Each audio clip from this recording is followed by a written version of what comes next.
के पास जाना चाहूंगा। नितिन खुद भी उस एज ग्रुप के मुझे दिखाई दे रहे हैं। नितिन, आपके फ्रेंड्स होंगे और भी लोग होंगे, उनके बीच में लोगों की चर्चा होती होगी। तो ये माना जा सकता है कि फरवरी में जब पुलवामा अटैक हुआ और उसके बाद सर्जिकल स्ट्राइक हुई, वो जो एक बीजेपी की एक्सरसाइज रही, उसी की वजह से सारी स्थितियां बदल गई। जैसे आप मानते हैं वैसे कई लोग और मेरे साथी युवा सब यही मानते हैं कि बीजेपी ने उस मुद्दे को बहुत भुनाया और उसको पूरा यूटिलाइज करने का कोशिश किया।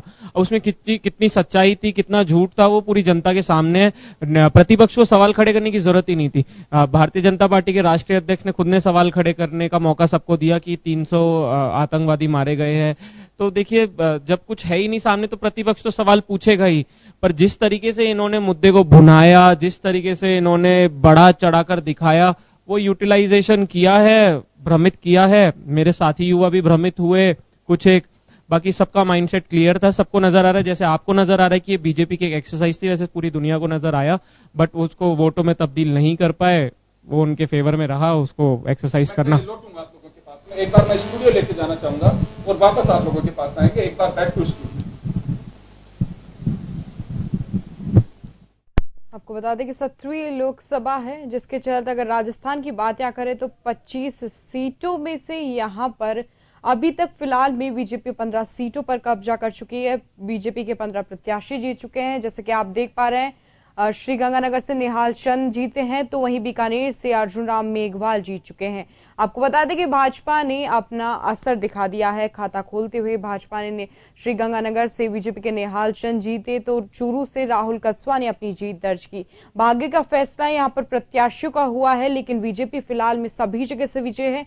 कांग्रेस का यहां से सुपड़ा साफ होता नजर आ रहा है। भीलवाड़ा से सुभाष बहेड़िया अपना जीत चुके हैं, तो वहीं अजमेर से भाग्यराज चौधरी ने जीत अपने नाम कर ली है। चित्तौड़गढ़ की बात करें तो चित्तौड़गढ़ से भी सीपी जोशी के नाम जीत दर्ज हुई है। साथ ही अगर बात करें जोधपुर की, तो जोधपुर सबसे हॉट सीट मानी जाती है, लेकिन वहां भी भाजपा ने ही अपना खाता खोलते हुए वहां के भाजपा प्रत्याशी गजेंद्र सिंह शेखावत, जो कि केंद्रीय मंत्री हैं, उन्होंने कब्जा जमा लिया है। वैभव गहलोत का वहां से सुपड़ा साफ कर दिया है। राजस्थान की बात करें, 25 सीटें हैं फिलहाल, पर 15 सीटों पर भाजपा ने कब्जा कर लिया है। 15 सीटों पर भाजपा प्रत्याशी जीत चुके हैं।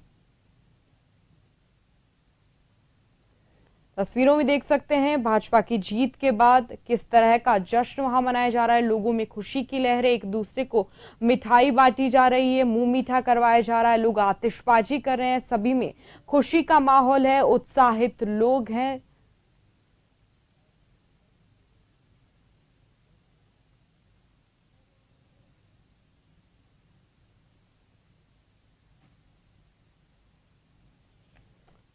आपको बता दें कि लोकसभा चुनाव के आज मतगणना, लोकतंत्र के इस महापर्व का आज समापन है। आज बहुत बड़ा दिन है। साथ ही अगर राजस्थान की बात करें तो राजस्थान में लोकसभा की 25 सीटें हैं, जिसपे से फिलहाल में 15 सीटों पर भाजपा ने अपना कब्जा कर लिया है। अगर चूरू की बात करें तो चूरू से राहुल कस्वा भाजपा के प्रत्याशी हैं, वो विजय हैं। बीकानेर से अर्जुन राम मेघवाल ने जीत अपने नाम कर ली। श्रीगंगानगर से निहाल चंद विजय रहे, तो अजमेर से भाग्यराज चौधरी का भाग्य उनके साथ रहा।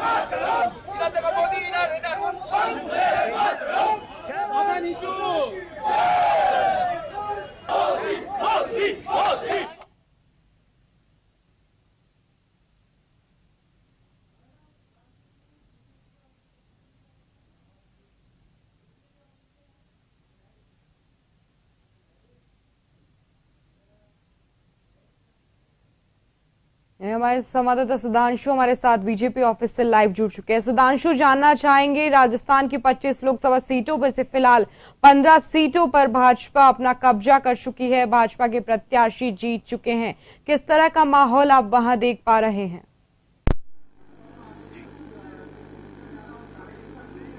बिल्कुल, देखिए प्रियंका, जो जिस तरह से राजस्थान के जो रिजल्ट आए, राजस्थान का जो परिणाम आया है, उसको देखते हुए भाजपा कार्यालय में, जो प्रदेश भाजपा कार्यालय है, वहां पर माहौल की आप बात करें तो बिल्कुल बहुत माहौल अच्छा माहौल है।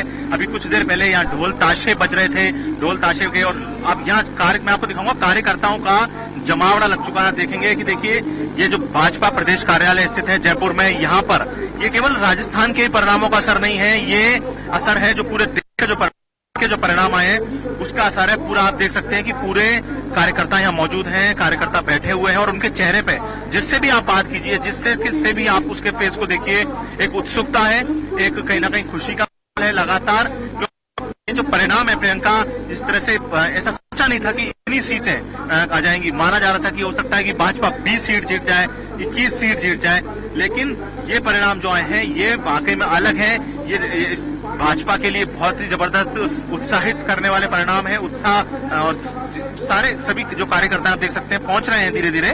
कुछ काफी लोग आए हैं, पहले जा चुके हैं और लगातार लोगों का आवाजाही इस प्रदेश कार्यालय में, भाजपा प्रदेश कार्यालय में जारी है। तस्वीरों के माध्यम से मैं आपको दिखा रहा हूं कि जिस तरह भाजपा प्रदेश कार्यालय में उत्साह का माहौल है, कार्यकर्ता लगातार पहुंच रहे हैं। एक हाथों में किसी के गुलदस्ते नजर आ रहे हैं, कभी और कार्यकर्ताओं में एक बहुत जबरदस्त उत्साह नजर आ रहा है इस पूरे माहौल को देख के। जो 25 की 25 सीटें भाजपा ने जीती हैं। प्रियंका, सुधांशु, यहाँ पर इतने सारे कार्यकर्ता हैं, सब उत्साहित हैं, यहाँ से वहां साज सजावट, कोई बधाई देने को आ रहा है, लोग काफी उत्साहित नजर आ रहे हैं। मुझे ऐसा लगता है कि 2014 का जो इतिहास है वो एक बार फिर से दोहराया जा रहा है। यहाँ पर कांग्रेस का तो जैसे कि सुपड़ा साफ होता जा रहा है, साथ ही वहां पर आप भाजपा कार्यालय में स्थित हैं, वहां बहुत से सारे कार्यकर्ता है, तो जानना चाहेंगे किस कार्यकर्ता से वो लोग किस तरीके से अपनी खुशी का इजहार करेंगे। बिल्कुल बिल्कुल प्रियंका, ये मैं बात भी करूंगा। यहाँ पर मौजूद हैं, देखिए आप उत्साह की बात कर रही थी, आप इनकी टी शर्ट में दिखाता हूँ, मैं भी चौकीदार। जब ये अभियान चौकीदार चोर है, राहुल गांधी ने अभियान का नाम दिया, उसके बाद भाजपा में हर तरफ इस बात की जिक्र होने लगा कि मैं भी चौकीदार हूं, आप मुझे क्या चोर बताएंगे। मैं यह बात करता हूं जो भाजपा के लोग मौजूद हैं। ये जो परिणाम देख रहे हैं आप राजस्थान के 25 से 25 सीट जीतने नजर आ रहे हैं, साफ दिख रही है आपको, जीत रहे हैं और देश भर में एक जबरदस्त परिणाम सामने दिख रहा है, बहुत प्रचंड बहुमत के साथ आप आ रहे हैं। पहली मैं जानना चाहूंगा कि क्या मानते हैं आप, ये सब क्या कारण रहा है इसका? आज जन सामान्य चाहता है कि मेरा देश आगे बढ़े, और मेरा देश आगे बढ़ने के लिए जो व्यक्ति भारत माँ की विदेशों में जय जयकार कर सकता है उसके पक्ष में खड़े होना। और उसके पक्ष देखा तो वो आदमी कौन, तो वो आदमी के नाम से एक आदमी की यदि बात करते हैं तो वो नरेंद्र मोदी है। और नरेंद्र मोदी के नाम से इस प्रकार का पूरा एक राष्ट्रभक्ति और देशभक्ति के नाम से वोटिंग हुई और उसका परिणाम आज है भाजपा 300 पार। आप लोग युवा हैं तो युवा आप मानते हैं कि नरेंद्र मोदी जो उनका जादू है युवाओं पर, वो अभी सर चढ़कर बोला है इस चुनाव में? जी बिल्कुल सर चढ़कर बोला है मोदी। ये जो सारे मुद्दे थे, राहुल गांधी ने जो मुद्दे सामने रखे, कहीं ये जनता के ऊपर इन मुद्दों का असर नहीं हुआ? नहीं, कोई मुद्दों का कोई असर नहीं हुआ। तो किन मुद्दों का असर रहा? असर किन मुद्दों का मानते हैं कि ये इतना प्रचंड बहुमत आप भाजपा को मिला है? देशभक्ति के हाँ, राष्ट्रवाद के ऊपर आप लोगों ने वोट किया नरेंद्र मोदी को। जब राहुल गांधी ने बोला चौकीदार चोर है, उस चौकीदार चोर के विरोध में जब जन सामान्य खड़ा हुआ और एक सामान्य व्यक्ति खड़ा होकर बोलता है देश की सुरक्षा के लिए मैं भी चौकीदार, जन जन के विकास के लिए मैं भी चौकीदार, भारत माँ की जय जयकार के लिए मैं भी चौकीदार, जब एक ये राष्ट्रभक्ति का पूरा जन जागरण अभियान चला और उस अभियान में एक सामान्य व्यक्ति खड़ा हुआ, और सामान्य व्यक्ति जब खड़ा होता है तो परिणाम ऐतिहासिक आते हैं, और जो ऐतिहासिक परिणाम आज हम राजस्थान में देख रहे हैं। ये एक बहुत इंपॉर्टेंट बात है कि जब युवाओं को बेरोजगार और इनकी बात की, आपको लगता है कि आने वाली सरकार होगी वो इन सब चीजों की तरफ ध्यान देगी? जी बिल्कुल, हम नरेंद्र मोदी जी से आसानीपूर्ण विश्वास रखते हैं कि वो हमें सबको रोजगार प्रोवाइड कराएंगे, जो कि कांग्रेस की सरकार में राजस्थान में बहुत सारे बेरोजगार अभी भी है। उन्होंने वादे तो किए, लेकिन राजस्थान में अभी विधानसभा चुनाव में वो गवर्नमेंट आई, लेकिन वो वादे पूरे नहीं हो पाए। हम मोदी जी से उम्मीद रखेंगे। प्रियंका, मेरे साथ यहाँ जो लगातार बीजेपी से जुड़ी जो कार्यकर्ता है, पदाधिकारी हैं, वो मेरे साथ जुड़ चुकी हैं, महिलाएं, और खासतौर पर मोदी जो हैं महिलाओं की बात करते हैं, महिलाओं के सम्मान और उनको आगे बढ़ाने की बात करते हैं। इतना प्रचंड बहुमत राजस्थान में, एकदम जो कांग्रेस पार्टी है उसको आईना दिखाया आज इस तरह से। क्या लगता है आपको, राष्ट्रवाद का मुद्दा काम किया आपका या और दूसरे मुद्दों ने भी काम किया है? देखिए, ये जो चुनाव था वो सुरक्षित भारत के साथ साथ विकसित भारत का चुनाव था, जो कि पिछला जो चुनाव था जिसमें जनादेश जनता ने, भारत की जनता ने मोदी जी को ये जानते हुए दिया था कि उनकी जो अपेक्षाएं थी उनको जानते हुए एक जनादेश दिया था, उस पर खरा उतरने का काम भारतीय जनता पार्टी और भाई नरेंद्र मोदी ने किया है। उसको दोबारा देखते हुए ये जनादेश एक अपार जनादेश दिया गया है। अपनी हर सभा में प्रधानमंत्री मोदी बात करते थे कि आप अपना वोट डालिए, वो मोदी को आएगा वो वोट। तो क्या आपको लगता है केवल और केवल ये पूरा चुनाव पीएम मोदी के नाम पर लड़ा गया, केवल और केवल उन्हीं के कारण वही एक चेहरा थे भाजपा का, केवल इस वजह से भाजपा को इतना % बहुमत मिला है। देखिए, भारतीय जनता पार्टी में कोई व्यक्ति विशेष नहीं होता। व्यक्ति विशेष की अगर आप बात कर रहे हैं, वंशवाद की बात करिए, तो आप कांग्रेस की बात करिए। जिस प्रकार का उसका हाल हो रहा है, मुझे लगता है कि अभी पूरा आंकड़ा तो मेरे पास नहीं है, लेकिन अमेठी का भी आप हाल देख रहे हैं कि राहुल गांधी वहां से किस प्रकार से हार रहे हैं। तो वहां पर इस तरह की बातें होती है। हमारे यहाँ भारतीय जनता पार्टी होती है, उसका कार्यकर्ता होता है। आपको क्या लगता है आने वाले समय में जो सरकार होगी, देखिए सरकार के सामने कई चुनौतियां हैं, बेरोजगारी, महिलाओं को और आगे लाना, संसद में उनका आरक्षण, आपको लगता है कि अब वो चीजें पूरी हो सकेंगी, वो जो इच्छाएं हैं लोगों की वो पूरी हो सकेंगी? देखिए, पहले भी बहुत कुछ हमने किया है पार्टी के थ्रू, और अभी तो जो बाकी रह गए वो करना है। मतलब अधूरा काम हमें और आगे बढ़ाना है, और नई योजनाओं को लेकर फिर से हम लोग पब्लिक के बीच में जाएंगे और उनका ज्यादा से ज्यादा हम लोग उन्हें लाभ पहुंचाने की कोशिश करेंगे। राजस्थान की जो जीत है, राजस्थान को लेकर आप क्या कहेंगे? राजस्थान की जो जीत है, इसको लेकर आपको क्या मानना है? राजस्थान की जीत हमें पहले ही पता थी कि 25 से 25 सीटें आने वाली हैं, और मोदी है तो मुमकिन है, ये हमारा हमेशा नारा रहा है। मोदी जी ने महिलाओं के लिए पूरे राजस्थान में नहीं, पूरे देश भर में महिलाओं को सुरक्षा दी है, महिलाओं के लिए सोच अच्छी लगी है, महिलाओं के लिए सोचा है उन्होंने। कई हजारों लाखों है ना शौचालय बना के महिलाओं ये साबित कर दिया कि महिलाओं के लिए मोदी जी सोचते हैं और करते हैं। कार्यकर्ता के नाते जब फील्ड में काम करता है, उसको यही आशा होती है कि मेरी पार्टी जीते और भारी बहुमत से जीते। आज रिजल्ट दिखा रहे हैं, साफ दिखा रहे हैं कि जीत गई है पार्टी। एक कार्यकर्ता और उनके नाते क्या भावना है?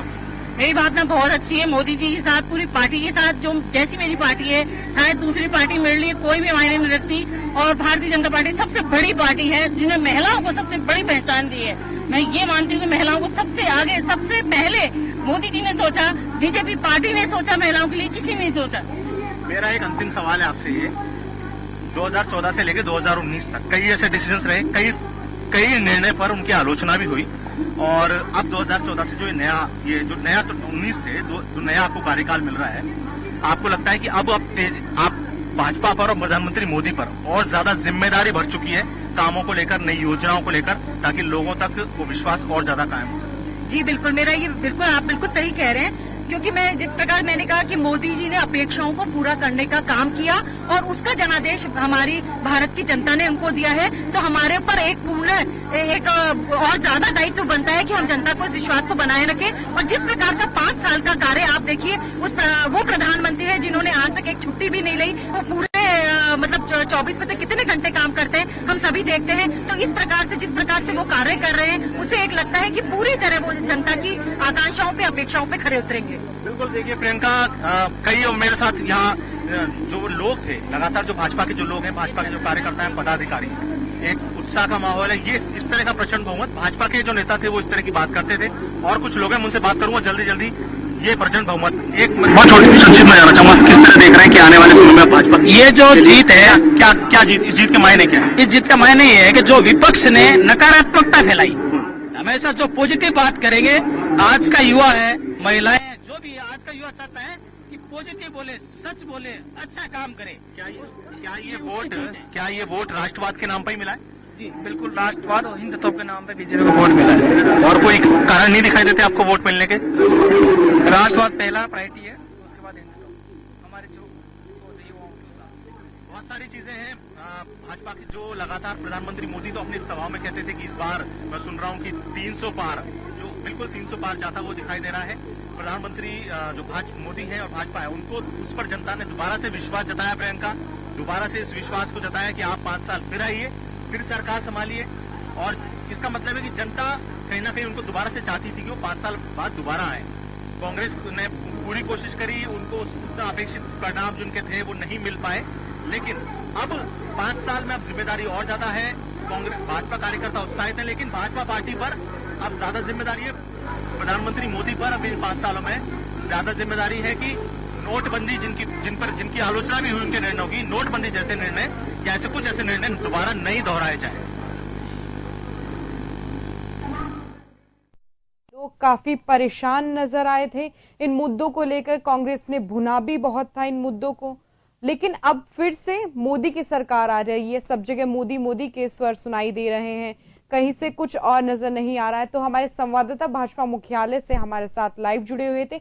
आपको बता दें कि यहां पर सब जगह मोदी मोदी की लहर, मोदी स्वर सुनाई दे रहा है।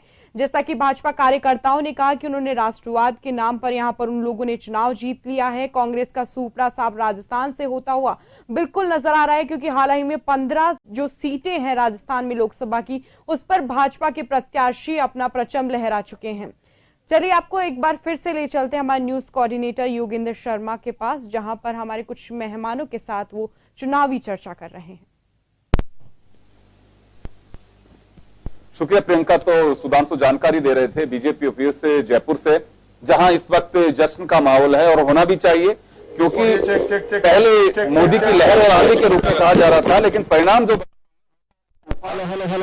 कहे कि सुनामी दिख रही है। बीजेपी पहली बार 300 क्रॉस कर रही है।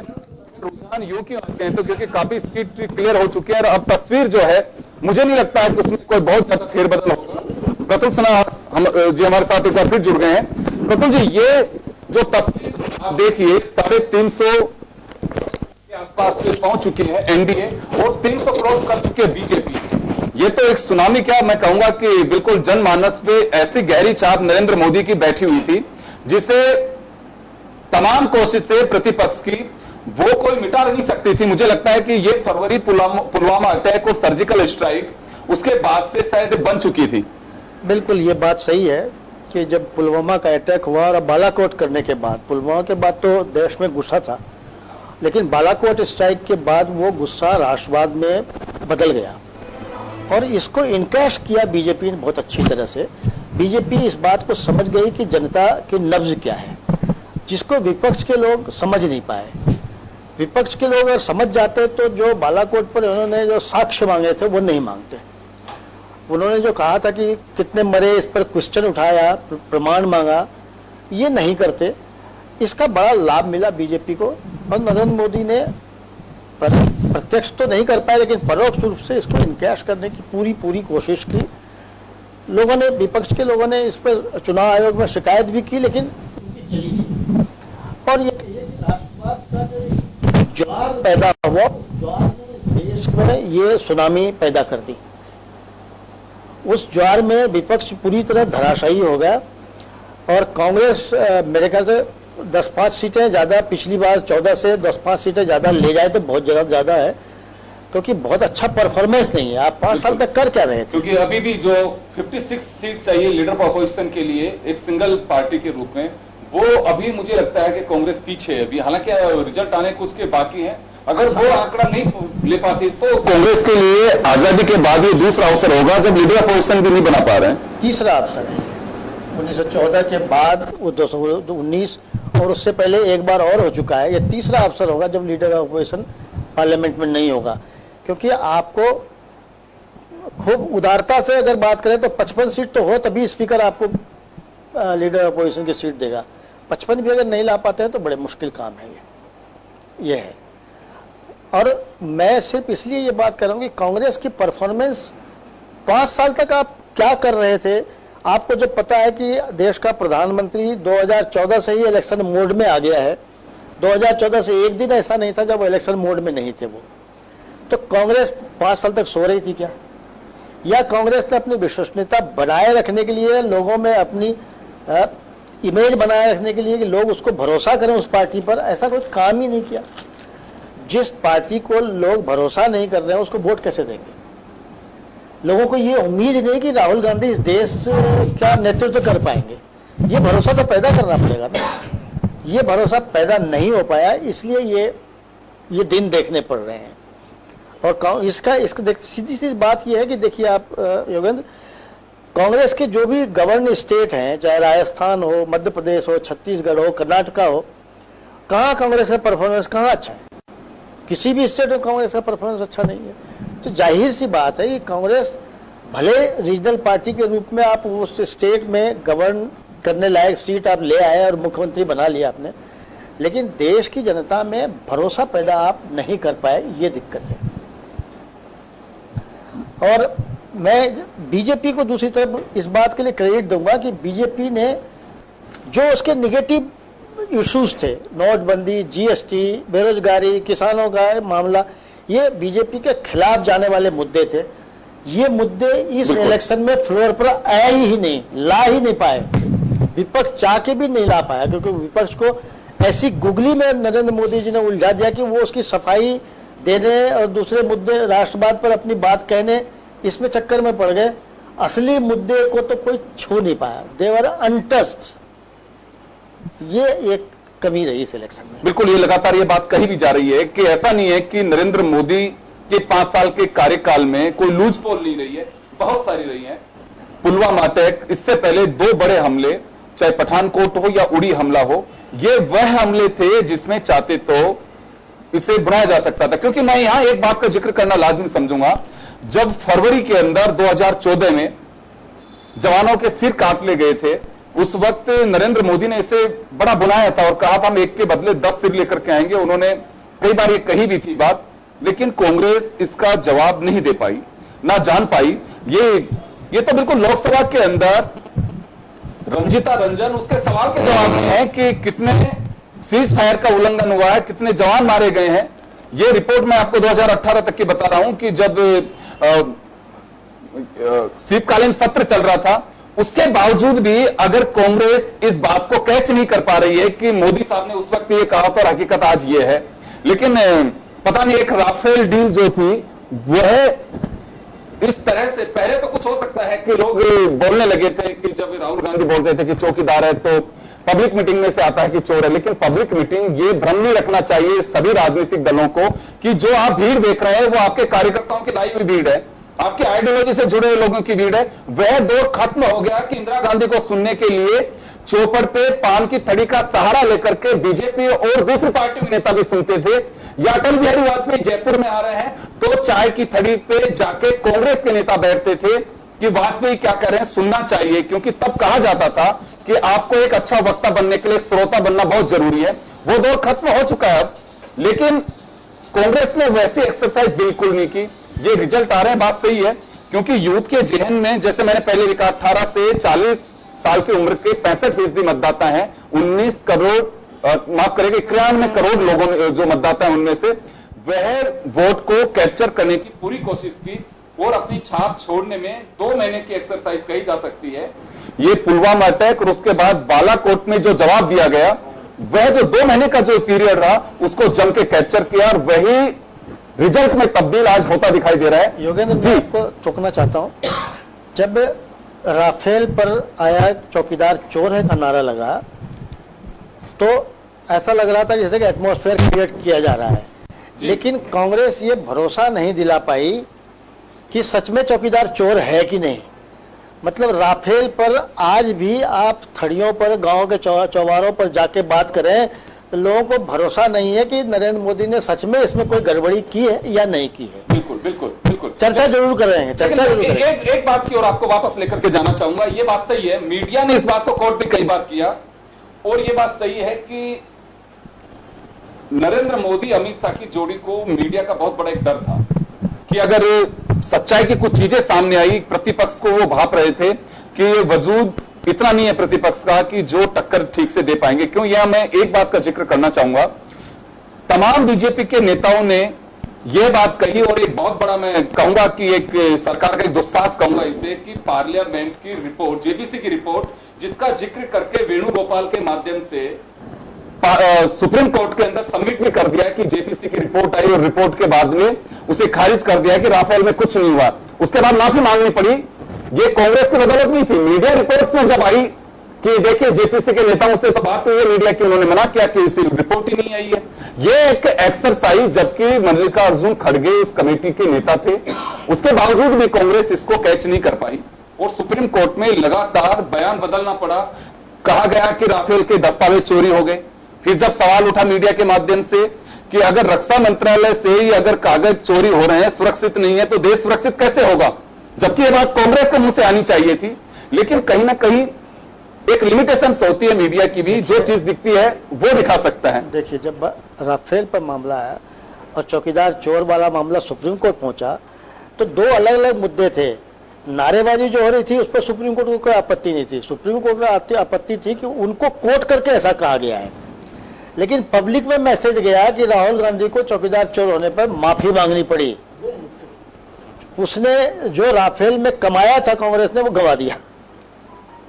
बात अलग थी, सुप्रीम कोर्ट को करने करके जो बात कही गई थी उस पर माफी मांगी गई थी, लेकिन पब्लिक में मैसेज तो वही गया कि राहुल गांधी ने जो नारा दिया उस पर माफी मांग ली। तो उस जो राफेल पे जो कांग्रेस ने कमाया, सुप्रीम कोर्ट ने माफी मांग के उससे डबल गंवाया। ये है असली बात। जी ओमेंद्र जी, मैं आपके पास में आना चाहूंगा एक बार मैं फिर वापस से। देखिए बात यहां तो ये बात से सवाल उठना लाजमी है कि कहीं ना कहीं एक्सरसाइज की कमी रही है। ये बात लगातार कही जाती है कि मुद्दा विहीन चुनाव रहा, मुद्दे नहीं रहे। मुद्दे केवल नरेंद्र मोदी को इस पर अटैक नहीं करना चाहिए कि मुद्दों से भटक गए नरेंद्र मोदी। प्रतिपक्ष के पास में तो कोई मुद्दा नहीं रहा जिससे बुनाया जा सके। योगेंद्र जी, कांग्रेस के पास भी एक अमित शाह जैसे कुशल रणनीतिकार की कमी रही थी। यदि कांग्रेस के पास भी एक अच्छा रणनीतिकार होता तो शायद उनको इन हालातों से नहीं गुजरना पड़ता। अमित शाह और मोदी की जोड़ी ने जो मैनेजमेंट किया वैसा मैनेजमेंट कांग्रेस में नहीं हो पाया। कांग्रेस के पास में थिंक टैंक तो बना हुआ है, लेकिन थिंक टैंक को कितना उपयोग में लिया गया या उनकी कितनी थिंक मानी गई, कितनी उनकी सलाह मानी गई, ये शायद इन चुनाव में नहीं हो पाया। इन चुनाव में उम्मीद थी कि यूपी में बहुत जगह नुकसान होगा महागठबंधन बनने से, लेकिन उस नुकसान जो उनको हुआ उसको इन्होंने अन्य राज्यों से कवर किया। यानी मैं कह सकता हूं भारतीय जनता पार्टी ने कुल मिलाकर जो बूथ स्तर से जो चुनाव की योजना बनाई वो उनकी कामयाब हो गई। यानी ये इस चुनाव में जो मोदी मैजिक चला है, ये इन्होंने बहुत पहले से, जैसा भी वरिष्ठ पत्रकार सिन्हा साहब ने कहा कि इनकी योजनाएं बहुत पहले से शुरू हो गई थी, चुनावी मोड़ में आएगी। और ठीक है, ये मालूम है जो 87 में उसे मालूम है कि 60 महीने बाद उसे पुणे जनता की अदालत में जाना है, इसलिए उस तैयारी या जो भी निर्णय लिए जाते हैं सरकार भविष्य को देख के निर्णय लेती है। राजस्थान में भी अभी सरकार को बने हुए ज्यादा समय नहीं हुआ, लेकिन जिस प्रकार के वादे किए गए, जिस प्रकार की योजनाएं उन्होंने पेश की गई, यानी बेरोजगारों को भत्ता देने की बात, यदि इस प्रकार की योजनाएं क्रियान्वित हो जाती तो मैं मानता हूं कि शायद राजस्थान में ऐसे चौंकाने वाले नतीजे नहीं आते। नहीं उमेंद्र, उसमें मैं तो इत्तेफाक नहीं रखता हूं। योजनाएं तो लागू होती हैं जो घोषणाओं में आती हैं, पर उसमें क्या है, एग्जीक्यूशन में टाइम लगता है। सरकार के लेवल पर जैसे बेरोजगारी भत्ते की बात है, सरकार के लेवल पर ओके है, उसको एग्जीक्यूट करने वाली जो मशीनरी है वहां उसको एग्जीक्यूट करने में टाइम चाहिए। ये 2-4 महीने का काम नहीं है। सिन्हा साहब, बिल्कुल आपका कहना बिल्कुल सही है, लेकिन जब चुनाव का समय होता है तो ये जनता ये नहीं देखती कि क्यों नहीं हो पाई, प्रशासनिक स्थिति क्या है, उन्हें तत्काल परिणाम चाहिए। या हम उन्हें बताएं कि इतने समय में हो जाएगा। समय जब हमने चुनाव के समय में कहा कि जैसे ही हम आए आपको अगले महीने से मिलने लग जाएगा, यानी जो हमने वादा किया कि आपको अगले महीने से आपके खाते में पैसा चला जाएगा, तो जनता की आशा बढ़ गई और इन्होंने आशा को इतना बढ़ा दिया कि जनता देखने लगी इस महीने पैसा ही नहीं आया। देखिए मैं यहां आपको थोड़े से रोक रहा हूं। राजस्थान के इश्यूज को नेशनल इश्यूज साथ आप क्लब मत करिए। राष्ट्रीय चुनाव राष्ट्रीय मुद्दे पर हुए थे, राजस्थान के चुनाव राष्ट्रीय मुद्दे पर हुए थे, राजस्थान के मुद्दे पर हुए थे। अशोक गहलोत की सरकार कोई घोषणा एग्जीक्यूट नहीं कर पाई, इसे कर्ज माफी है या बेरोजगारी भत्ता है, 100% एग्जीक्यूट नहीं हो पाया। उसमें हो सकता है कि उनकी फेल्योर रही हो, उनकी मशीनरी की फेल्योर रही हो, लेकिन ये मुद्दा इस इलेक्शन में कहीं था नहीं। इस इलेक्शन में मुद्दा था कांग्रेस के या विपक्ष जो कहे, एकजुट विपक्ष विश्वसनीय है या नहीं है। दूसरी तरफ नरेंद्र मोदी पर लोगों का भरोसा था बालाकोट के बाद, विपक्ष मिलकर के भी वो भरोसा कायम नहीं कर पाया, इसलिए ये हार होगी। मैं यहां एक बात और कहना चाहूंगा, इस चुनाव में भारतीय जनता पार्टी के कार्यकर्ता के साथ साथ में संघ की विचारधारा के जो स्वयंसेवक है, उनकी जो निष्ठा है वो कार्यकर्ता की शक्ति को बढ़ाने में काम आई है। एक बात यह भी है, जबकि कांग्रेस के पास भी सेवा दल या युवक कांग्रेस, महिला कांग्रेस जैसे अग्रिम संगठन है, ये अग्रिम संगठन इन चुनाव में ज्यादा सक्रिय नहीं हो पाए, जैसा मैं मानता हूं। जब तक हम अग्रिम संगठनों को कोई दायित्व नहीं देंगे या उनको आगे नहीं बढ़ाएंगे, उनकी जिम्मे, यहां मैंने देखा है सिन्हा साहब कि अधिकांश जो प्रत्याशी हैं उन्होंने अपनी टीम बनाई, अपने दम पे चुनाव लड़ा। संगठन के लोगों ने भी जिनको जो टिकट की लाइन में लगे थे उन्होंने उनको उपेक्षित किया। यानी कांग्रेस में जो धड़ेबंदी है वो वोटों को पनपा नहीं पाई, वोटों को उनको काटने का काम किया। मैं जैसे कि जयपुर की ही बात कहूं, जयपुर में ज्योति जी अच्छी प्रत्याशी है, उन्होंने महापौर का चुनाव भी सीधा लड़ा और जीती।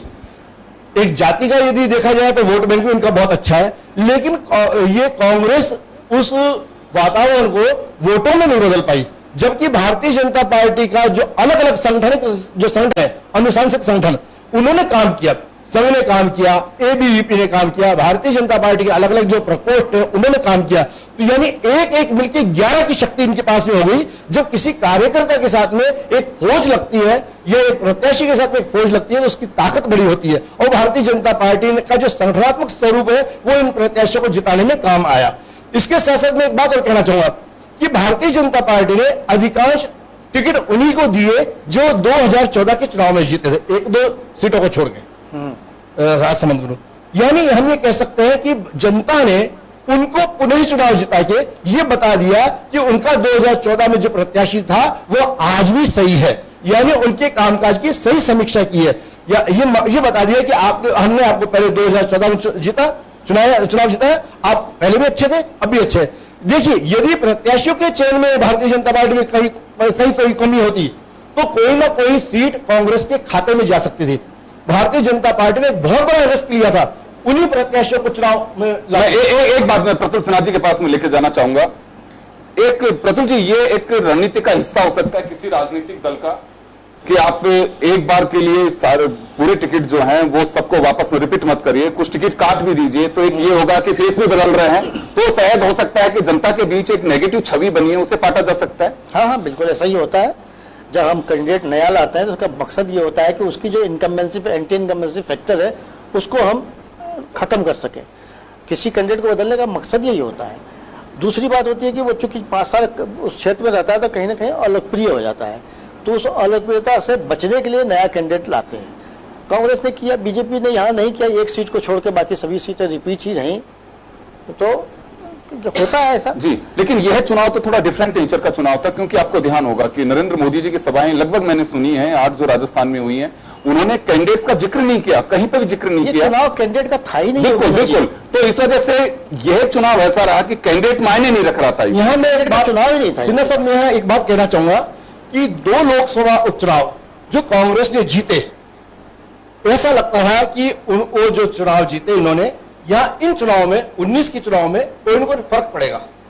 अलवर ने चांदनाथ जी अस्वस्थ होने की वजह से पूरा समय नहीं दे पाए। अब कि उनके शिष्य, उनके चेले बालकनाथ जी को टिकट दिया, लोगों ने बहुत कहा कि बाहरी है, ये है, चांदनाथ जी की जैसे ये, वो एक्टिव नहीं थे, ये नहीं थे, लोकल आदमी है, भंवर यहाँ के हैं, उनको देना चाहिए, कई बातें चली, बाहरी का और स्थानीय का मामला भी चला।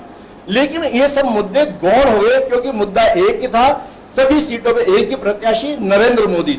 और ये भाजपा ने इस मुद्दे को बढ़ाने की कोशिश की और लोगों के मन में बैठाने की कोशिश की कि आपका दिया हुआ वोट सीधा मोदी को मिलेगा, आपका प्रत्याशी सीधा मोदी है। बात यह है उमेंद्र जी, जब इलेक्शन की घोषणा भी नहीं हुई थी तब बीजेपी की एकमात्र रणनीति थी कि ये पूरा 2019 का चुनाव राहुल बनाम मोदी में कन्वर्ट कर दिया जाए, और पूरा विपक्ष ये चाहता था कि ये ऐसा ना हो। बिल्कुल, कांग्रेस भी यही चाहती थी कि ऐसा ना हो, लेकिन मोदी की टीम कह रहा हूं मैं, उस टीम ने इस चुनाव को अंततः मोदी बनाम राहुल कर दिया, और राहुल को पर देश को अभी विश्वास नहीं है, क्योंकि नरेंद्र मोदी जो प्रियंका का चेहरा सामने लेके आए उससे उम्मीद थी। फर्क नहीं पड़ता। कारण दूसरा है, प्रतुल जी जो जिस और इंगित कर रहे हैं, क्योंकि देखिए आप एक विकल्प के रूप में सामने एक नेतृत्व लेकर के आते हैं, यहां एक आपके सामने नरेंद्र मोदी और दूसरा राहुल गांधी, क्योंकि कांग्रेस लगातार अंदर नेता चाहे रणनीतिकार वो नहीं चाहते थे कि एक बार के लिए राहुल गांधी को सामने लेकर के आया जाए। अगर गठबंधन होता है बहुत सारे, लेकिन राहुल गांधी के सामने चर्चा करने की अपनी एक सीमाएं होती हैं, हर नेता हिम्मत नहीं कर पा रहा था। बीजेपी के रणनीतिकार पहले दिन से ये चाहते थे कि राहुल गांधी के नेतृत्व में चुनाव बनने और प्रधानमंत्री के दावेदार के रूप में सामने आए। वजह साफ थी कि जब विकल्प के रूप में लोग देखेंगे कि कौन भारी दिख रहा है तो नरेंद्र मोदी उसमें साथ देखेगा और वहीं पे हमारी तरफ वोट डाइवर्ट होगा। ये कह सकते हैं कि रणनीति जो अमित शाह की रही या नरेंद्र मोदी की, उसमें सफल होते नजर आए। बिल्कुल, आपने देखा नहीं कि तमाम रैलियों में, किसी रैली में भी नरेंद्र मोदी ने किसी कैंडिडेट को मंच में बुलाकर परिचय नहीं कराया। वो कहते थे कि जो वोट दे रहे हो मुझे दे रहे हो आप। ही वॉज सिंगल मैन, जिसने कहा कि मैं पूरा बीजेपी पूरी मैं हूं, एनडीए पूरा मैं हूं, ये कह रहे थे। यानी ये ही कहने की हिम्मत राहुल गांधी नहीं जुटा पाए नहीं कि आपका वोट मुझे दीजिए। वो चाहते गई। मैं तो एक बात कहना चाहूंगा कि अगर ये भी नहीं कर पाए तो आप जो स्क्रीन पर देख रहे हैं कि 88 या 87 अगर ये सब कुछ होता तो मुझे लगता है कि और भी नुकसान हो सकता था। कारण ये था कि लास्ट में जाकर के ये सब मान के चल रहे थे कि अगर यूपीए के पास में बहुमत आता है, कांग्रेस बड़ी पार्टी के रूप में आती है, तो प्रधानमंत्री के चेहरे के रूप में नरेंद्र मोदी हो सकता है। हमारी जयपुर के 50 संगठनों से बात हुई है, महिला संगठन, कॉलेज, यूनिवर्सिटी, लेकिन वो ये कहते थे कि आज अगर हम दो नेताओं से तुलना करते हैं, नरेंद्र मोदी और राहुल गांधी के बीच में, तो राहुल गांधी को अभी समय लगेगा, ये वोट हमारा नरेंद्र मोदी की ओर जाएगा। ये सत्य था। हमने बहुत सारी जगह चौपाल टाइप की लोगों से बात की, तो ये बिल्कुल एक बीजेपी की रणनीति का जो हिस्सा रहा। कांग्रेस की अपनी रणनीति बनाकर के हो सकता है कि राहुल जी के अलावा हमारे पास में कोई चेहरा नहीं था, चेहरे थे, भरोसा किया जा सकता था। हो सकता है कि नरेंद्र मोदी वापसी करते, लेकिन जो एक स्थिति, मजबूत स्थिति के अंदर प्रतिपक्ष के रूप में कांग्रेस आगे आ सकती थी, वो आ सकती थी। ये जो हालात अभी हम देख रहे हैं स्क्रीन में, उससे बचा जा सकता था। कांग्रेस ये कहने की हिम्मत ही नहीं कर पाई, हाँ, 2 महीने के इलेक्शन कैंपेनिंग के दौरान, कि हमारा कैंडिडेट राहुल गांधी है जो प्रधानमंत्री का उम्मीदवार होगा, यही हिम्मत नहीं कर पाई। सिन्हा साहब, आपको ध्यान होगा कि जब गोफोर्स का मुद्दा देश में छाया था, उस समय विपक्षी दलों ने उस मुद्दे को बुनाया और उसका लाभ उनको वीपी सिंह की सरकार बनाने में मिला। ये राफेल के मुद्दे को गोफोर्स जैसा बना नहीं पाए। यानी उस समय कई मुद्दे बने, ताबूत का कांड आया, जॉर्ज फर्नांडिस को घेरने की कोशिश की गई, लेकिन ये चुनाव में देखो मुद्दे बनाए भी जाते हैं, बनते भी हैं और कई मुद्दों को संभालना भी पड़ता है। ये राजनीति का एक भाग है। यदि हमें कहें कि साहब इन्होंने इस मुद्दे को नहीं बनाया या अमुक ने ये बना लिया, उसकी वजह से हुआ, ये हम अपनी एक विफलता की बात कह सकते हैं। मुद्दे आएंगे, उन मुद्दों का जवाब भी देना पड़ेगा, नए मुद्दे बनाने भी होंगे। चलिए, हमारे साथ कुछ राजनीतिक दलों के सदस्य भी जुड़े हुए हैं। राजेंद्र बैरवा जी हमारे साथ में। राजेंद्र जी, मैं आपके पास आना चाहूंगा, और आप तो उत्साहित नजर आ रहे हो। कार्यकर्ताओं के लिए कोई मायने नहीं रखता हार और जीत, क्योंकि नेताओं के लिए ज्यादा मायने रखता है। कार्यकर्ता हमेशा, चाहे वो सत्ता में रहे चाहे बाहर रहे, हमेशा लड़ते रहते हैं। आपके साथियों से भी बात हुई होगी। मैं आपका इंडिविजुअल रिएक्शन नहीं चाह रहा हूं, आपके साथियों सहित रिएक्शन चाहता हूं। ये जो आंकड़े देख रहे हैं, इस पर कोई रिएक्शन है? देखिए, पार्लियामेंट का चुनाव का जो रुझान सामने है, नतीजों में परिवर्तन हो गया है। खासतौर से मैं सुन रहा था आपकी बातों को। देश के अंदर आज भारतीय जनता पार्टी फिर से वापसी की है, और कांग्रेस पार्टी को जो विफलता मिली है उसके पीछे मेरे सिर्फ एक ही बात है कि हमारा जो शीर्ष नेतृत्व है, मैनेजमेंट, हमारा सेंटर का राष्ट्रीय मैनेजमेंट और स्टेट का, दोनों में कहीं न कहीं हमारी कमी रही है, चूक रही है। एक बात। दूसरी बात, पार्लियामेंट का चुनाव राष्ट्रीय मुद्दों पर होता है, स्थानीय मुद्दों पर होता ही नहीं है। 2 बात। तीसरी बात, नरेंद्र मोदी देश का चेहरा था, प्रधानमंत्री का, प्रधानमंत्री रह चुके थे, पिछला कार्यकाल था उनका। राहुल गांधी जी को प्रोजेक्ट हमने प्रधानमंत्री के लिए किया था, लेकिन किया था। अब आप हमारी बात को सुनिए, मैं पार्टी की बात कर रहा हूं। हमने राहुल गांधी जी का चेहरा सामने रख करके राजस्थान का चुनाव लड़ा, मध्य प्रदेश का चुनाव लड़ा, छत्तीसगढ़ का चुनाव लड़ा, और उस चुनाव में हमें सफलता मिली। अभी इन पार्लियामेंट के चुनाव के अंदर, देश में जो आम चुनाव हुआ उसके अंदर हमने तमाम राज्यों में, चाहे नॉर्थ ईस्ट का मामला हो, चाहे पूरा हिंदी भाषी क्षेत्र उत्तर भारत हो, तमाम जगह हमने उन लोगों से अलायंस करके, जो वहां की रीजनल पार्टी थी, उन लोगों से अलायंस किया। उत्तर प्रदेश में जैसे हमारा अलायंस नहीं हो पाया, वहां सपा बसपा का गठबंधन था।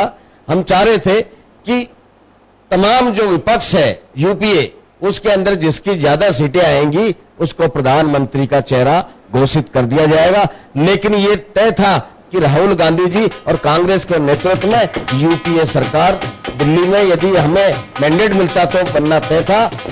अब कहीं न कहीं हमारा जो जनता का जो जनादेश है जो जनता ने जो मैंडेट दिया है उसको हम स्वीकार करते हैं और इसमें आत्मचिंतन, मनन और संगठन और सिस्टम में हम आमूलचूल परिवर्तन करने के लिए आने वाली दिनों के अंदर हमारा राष्ट्रीय नेतृत्व इस पर एक सवाल है डॉक्टर सिन्हा जी भी जानना चाह रहे हैं। जी, कांग्रेस में यह परंपरा कभी बदलेगी कि अगर जीतते हैं तो राहुल गांधी जी भी जीतते हैं और हारते हैं तो सामूहिक जिम्मेदारी है, या राहुल गांधी जी पे अब ये प्रेशर नहीं आना चाहिए कि उनके नेतृत्व में एक बड़ा चुनाव हारा गया है तो वो जिम्मेदारी ली जाए इसकी? देखिए, ये सामूहिक तौर पे सब लोग इसमें अपनी भागीदारी के साथ चुनाव को लड़वाते हैं। राहुल गांधी जी हमारा चेहरा है। राहुल गांधी जी सिर्फ एक दिशा दी है पार्टी को और उस दिशा के साथ सारे कार्यकर्ता पदाधिकारी चलते हैं।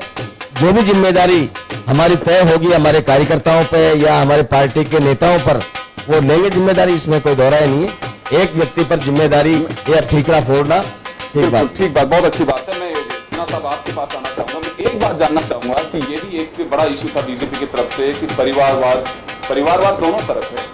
बीजेपी के दर्जनों नेताओं के नाम गिनाए जा सकते हैं कि उनके परिवार से किसी न किसी को टिकट देकर के चुनाव लड़ाया गया, लेकिन उनका परिवारवाद गौण था।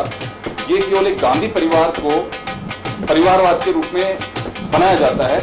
ये कांग्रेस की बड़ी मुझे लगता है कि फेलियर हो रहा है। या तो राहुल गांधी ऐसा एक चेहरे के रूप में सामने आना चाहिए, ये कहा जाना चाहिए कि बिल्कुल जो कुछ मैं कह रहा हूं वो है कि राहुल गांधी की आवश्यकता है। अदरवाइज तो परिवारवाद के चलते कम से कम एक प्रधानमंत्री के चेहरे जैसा भी दावा कर रहे हैं कि प्रधानमंत्री के चेहरे के रूप में राहुल गांधी थे, तो इस बात को खारिज किया जाना चाहिए। सिर्फ एक चुनाव लड़ने को बेस बनाया जाना चाहिए था। कार्यकर्ता नेता, जिसे मैं तो कहूंगा कि कांग्रेस में एक बटरी की जो परंपरा है उसे कांग्रेस को इस पर भी करना चाहिए। वीरेंद्र जी, जो आप कह रहे हो परिवारवाद, मक्खनबाजी, ये तो हर पार्टी में होता है। बिल्कुल, बीजेपी में नहीं है क्या? लेकिन बीजेपी ने सुना है इसको भी। अब ये तो मैं कह रहा हूँ ना, नरेंद्र मोदी गठबंधन को कहते हैं महामिलावटी, तो उन्होंने भी तो 56 पार्टियों से गठबंधन कर रखा है, वो कौन सा मिलावटी है? चुनाव से पहले जो गठबंधन होता है वो मिलावटी नहीं, केवल आप चुनाव लड़ने के लिए करें। आपने पहले मिलकर ये जो एनडीए के घटक है, सुनिए, ये पहले सरकार चला चुके हैं, तो महामिलावटी या आवश्यकता का गठबंधन नहीं। ये कहने की जुमलेबाजी बात है कि मिलावटी महामिलावटी, सब मिलावटी होते हैं। आप भी अकेले स्टैंड नहीं कर रहे हैं, एनडीए आपके पास है, आप में भी 56 पार्टनर हैं, उनके भी बहुत सारे पार्टनर हैं। तो अफसोस की बात यह है, जो हमारे कांग्रेस के महोदय समझेंगे कि कांग्रेस एक ऐसी पार्टी जिसने देश आजाद कराया, एक छत्र राज करने वाली पार्टी को अलग अलग राज्यों में जाकर के कटोरा लेके कहना पड़ रहा है कि ऐलान कर लो यार हमसे, हम तुम्हारे साथ ऐलान में। ये क्या स्थिति हो गई कांग्रेस की कि बिहार में हम कह रहे हैं लालू यादव तुमसे समझौता कर लो, यूपी में हम सपा बसपा कहना करें हट जा तुमसे समझौता नहीं करेंगे। मतलब ये स्थिति क्यों पैदा हुई? कांग्रेस पहले इस पर विचार करे कि हम इस देश की एक छत्र राज करने वाली पार्टी थे, हमने क्या ऐसा किया, कौन सी गलती हुई जो हमको अलग अलग सूबों में अलग अलग लोगों से हाथ जोड़कर समझौता करना पड़ रहा है। ठीक है, ये जो स्थिति पैदा हुई कांग्रेस को, इसकी जिम्मेदारी किसी को लेनी पड़ेगी और उसको जिम्मेदारी लेकर के ईमानदारी से फिर काम करना पड़ेगा। आप ये कह दो कि हार गए तो सारे कांग्रेसी हार गए और जीत गए तो राहुल गांधी जिंदाबाद, ये चलेगा नहीं, ये बिल्कुल नहीं चलेगा। बिल्कुल। देश में युवक जो 65% बता रहे हैं, युवक इन सब बातों को समझता है। वो गए जिन अंगूठा छाप वाले वोटर, अब गए दिन में। बिल्कुल, और अगर ये बात अभी भी नहीं समझ पाती है कांग्रेस, तो खुद के लिए बड़ा नुकसान का विषय है। ये 2024 में क्या होगा ये बहुत दूर की बात है, लेकिन फिलहाल तो जो चीजें दिख रही थी, एक दिशा कांग्रेस के लिए हो सकती थी, उन पे एक्सरसाइज कांग्रेस ने नहीं किया। अगर किसी के जहन में कुछ सवाल थे या लगता था कि इसके एक्सपीरियंस का हमें लाभ मिल सकता है, उन नेताओं को या तो आगे बढ़ करके नहीं आए कांग्रेस में कि यहां बताया जाना चाहिए, या फिर बिल्कुल जो कांग्रेस में चल रहा था, परिपाटी चल रही है कि राहुल गांधी बड़े सब बने, तो ये मुझे लगता है कि उसका एक नुकसान उठाना पड़ा। इसी को कहता है परिवारवाद। आप जो परिवारवाद कर रहे हैं, यही परिवारवाद सिन्हा साहब हुआ जो हुआ। नहीं, एक बात मैं और जोड़ना चाहता हूं, बात में एक बार आप अपनी बात कर लेना कि जब मिलावट महामिलावट गठबंधन की बात चली तो राजस्थान के परिप्रेक्ष्य में इनको कांग्रेस के मित्र को पता होगा कि हनुमान बेनीवाल से इनकी बातचीत पक्की हो चुकी थी, लेकिन हनुमान बेनीवाल ने कांग्रेस को धक्का मारा कि तुम इस लायक ही नहीं हो, वो बीजेपी में गया और जीत गया। देखिए, आप देखिए आपकी स्थिति क्या हो गई। अब 5 साल का समय कांग्रेस के पास में ये सब चिंतन का है कि हुआ जो हुआ, पित्रोदा जी ने कहा था कि हुआ जो हुआ। अब आपके सामने भी एक समय है, हुआ जो हुआ, सोचिए, वापस खड़े होइए, चिंतन का इनके पास चिंतन नहीं, जिम्मेदारी लेनी पड़ेगी, चाहे राजनीतिक जिम्मेदारी, नैतिक जिम्मेदारी लेनी पड़ेगी। बिल्कुल जिम्मेदारी तय करनी होगी, जिम्मेदारी लेनी भी चाहिए। जब आदमी जीतता है तो जिम्मेदारी उसके सर पे सेहरा बनता है, और हारता है तो उसको जिम्मेदारी लेनी चाहिए। जिम्मेदारी भी तय करिए आप। बिल्कुल हम इस पर आत्मचिंतन करेंगे, विश्लेषण करेंगे कि हमारी कहां कमी रही है, किस स्तर की कमी रही है, स्थानीय नेताओं की कमी रही है, राष्ट्रीय नेताओं की कमी रही है, उस सबका चिंतन करेंगे। और यह आखिरी मौका होगा, हम इस बार बड़ी ताकत के साथ आने वाला जो भी समय होगा, चाहे राजस्थान का स्थानीय निकाय का चुनाव हो या और आने वाला या विधानसभा का चुनाव हो, उससे पहले पूरी तैयारी कर ली जाएगी। जो हमें एक खामियाजा मिला है, इसकी भरपाई करने के लिए हमारे पास जो पर्याप्त समय है, उस समय का हम उपयोग करेंगे, दुरुपयोग नहीं करेंगे। जनता के जनादेश का हम स्वागत करते हैं और आने वाले समय का हम इंतजार करेंगे कि हम एक अच्छी ताकत और नई ऊर्जा के साथ, एक नई दिशा के साथ हम आगे बढ़ेंगे। चलिए, ये तो बिल्कुल आप सही फरमा रहे हैं कि हर एक फेलियर पॉइंट होता है, या कहें कि जब भी ठोकर लगती है तो संभलने के लिए एक अलार्मिंग पोजीशन होती है कि आपको संभलना चाहिए। अगर कांग्रेस इन तमाम गलतियों को या जो अपने खामियाजे की जो वजह रही है, अगर उसको पहचानती है तो मुझे लगता है कि ये कांग्रेस के लिए बेहतर होगा। और अगर नहीं पहचानती है, सिर्फ अभी भी यही चलेगा कि नहीं, राहुल गांधी जी ने सही दिशा दी थी लेकिन एक्सरसाइज में कोई कमी रही है, तो मुझे लगता है केवल एक राहुल गांधी को खुश करने की बात है। ये कांग्रेस में पार्टी का एक वजूद बचाने के लिए कोई एक आधार नहीं होगा ये। और जैसे लगातार नरेंद्र मोदी बात कर रहे हैं, विश्लेषकों ने कहा भी कि कांग्रेस मुक्त भारत की बात नहीं करनी चाहिए, क्योंकि अटल बिहारी वाजपेयी ने यह बात कही थी कि प्रतिपक्ष की पार्टियों का आदर करना चाहिए और कोई मुक्त नहीं होता है। लेकिन चलिए, उनका अपना एक एजेंडा था और वो आज भी कही जाती है, लेकिन अब देखना होगा कि आगे क्या कदम किस तरह से बढ़ाते हैं। लेकिन फिलहाल तो जो बल्ले बल्ले कही जा सकते हैं कि फील गुड कहें चाहे कुछ भी कहें, यहाँ पे एक बात फील गुड का जो जिक्र आ रहा है कि साइनिंग इंडिया का सहारा लिया था प्रतिपक्ष के लोगों ने कि एग्जिट पोल को हम खारिज कर रहे हैं, क्योंकि 2004 में भी इसी तरह से साइनिंग इंडिया का नारा दिया गया था, फील गुड के लिए कहा गया था, लेकिन वो खारिज हो गए थे। लेकिन अब जो चीजें सामने आ रही थी, यह तो हर कोई कह रहा था कि सरकार मोदी बनाएंगे, लेकिन यह तस्वीर ऐसी बनेगी यह कहना बहुत मुश्किल था। तो राजेंद्र जी, ये तो मुझे लगता है कि हर व्यक्ति को जब दिखाई दे रहा था कि मोदी की वापसी तो होगी, दो चीजें सामने आ रही थी कि 200 के आसपास हैं, तो हो सकता है इंटरनली उनके सामने कुछ चुनौतियां पैदा हों, लेकिन तमाम जो कयास थे उनका जवाब परिणाम ने दे दिया। जो फैसला सामने आ रहा है, अब सारे जो राजनीतिक पंडित हैं उनको इसमें मुझे नहीं लगता है कि कोई फ्रंट बट की कोई आवश्यकता है या कोई स्थिति बन पा रही है। देखिए, मैं आपको साफ तस्वीर करना चाहूंगा कि सबसे बड़ा जो हमारे सामने लक्ष्य था, उत्तर प्रदेश ऐसा प्रदेश है जहां से प्राइम मिनिस्टर तय होता है, दिल्ली की सरकार तय होती है। वहां के जो दोनों दल बड़े मजबूत दल हैं, सपा और बसपा, उन दोनों दलों को पीछे छोड़ के भारतीय जनता पार्टी फिर उसी पोजीशन पर आना वहां सर, ये एक सबसे बड़ी बात मैं मानता हूं। कहा कि आप लोग वाकई ये तो आप लोगों का मकसद रहा कि नरेंद्र मोदी को सत्ता से बाहर करना है, लेकिन अपने हितों को साधने के लिए आप लोगों के जो व्यक्तिगत स्वार्थ थे उसे आप दूर नहीं कर पाए।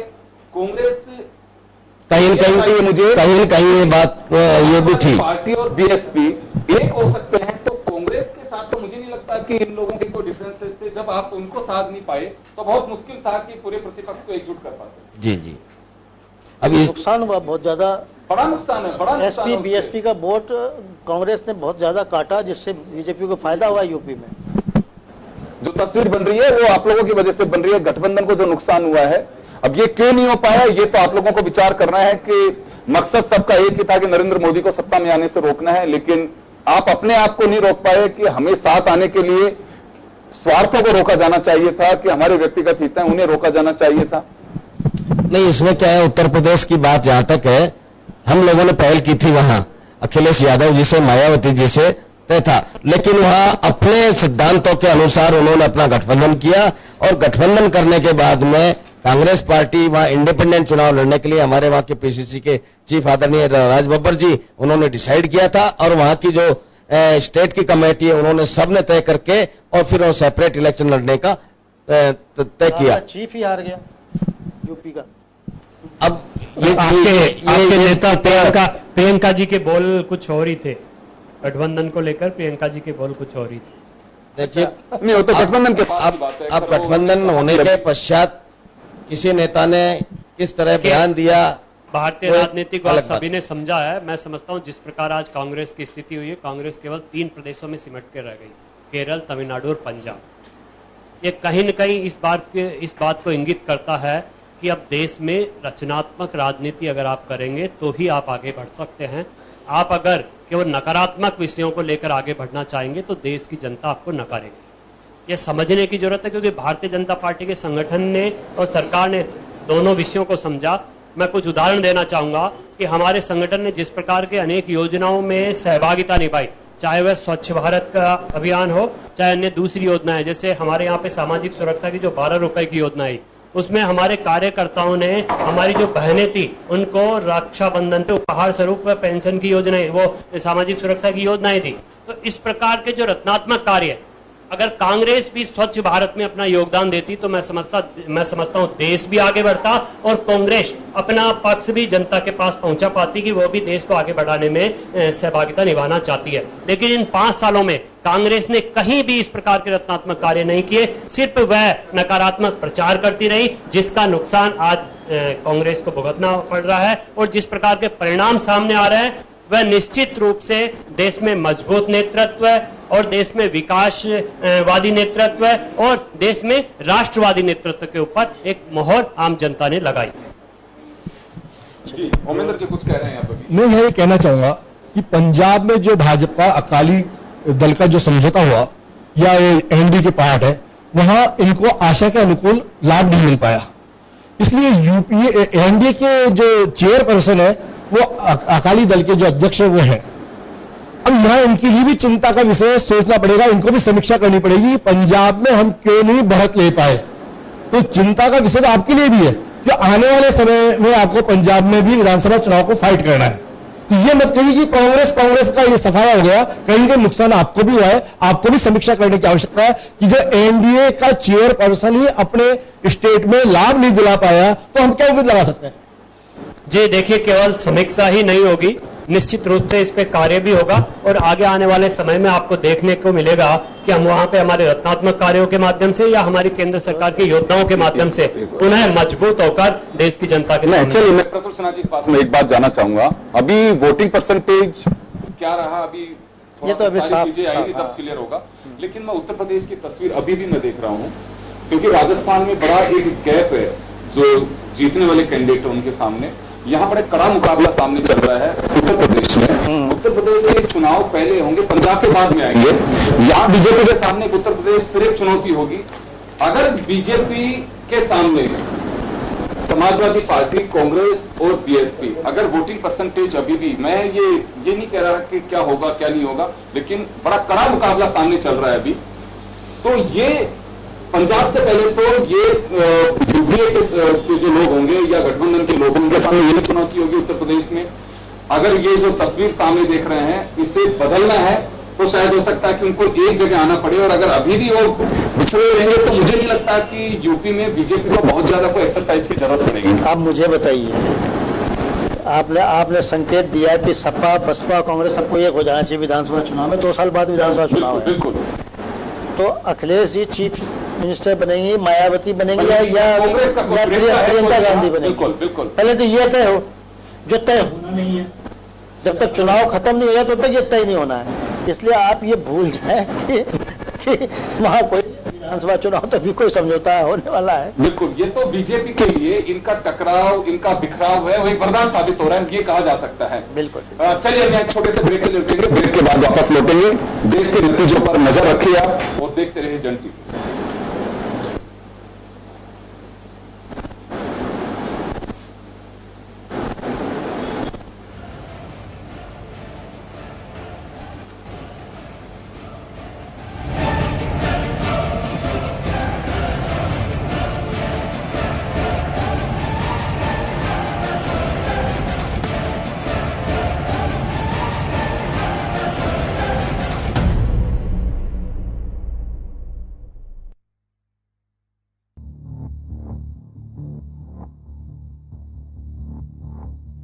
खबर जो कभी बताती है सच तो कभी कराती है एहसास। खबर जो है कुछ खास। खबर ही तो है जो कभी बनती है राजनीति से तो कभी व्यापार से, कभी आती है खेल से तो कभी मनोरंजन से, कभी खुशी से तो कभी गम से। हाँ, खबर ही तो है।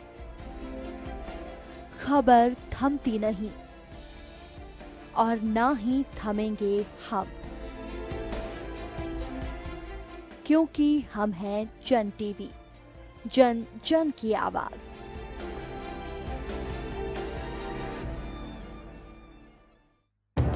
जिंदगी का हर पहलू दिखाता है जन टीवी। शख्सियतों से होती है मुलाकात, बहती है सुरों की गंगा राग और ताल के साथ। मन को पावन करता तीरथ, भुलाता सारा अभिमान।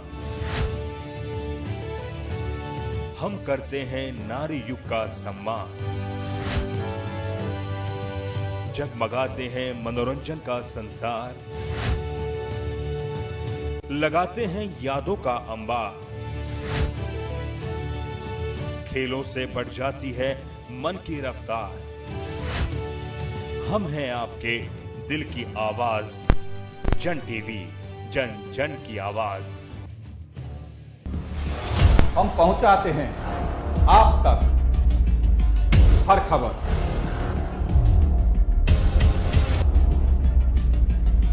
बजट कितना खरा उतरता दिख रहा है। खबर जो है आपके काम की।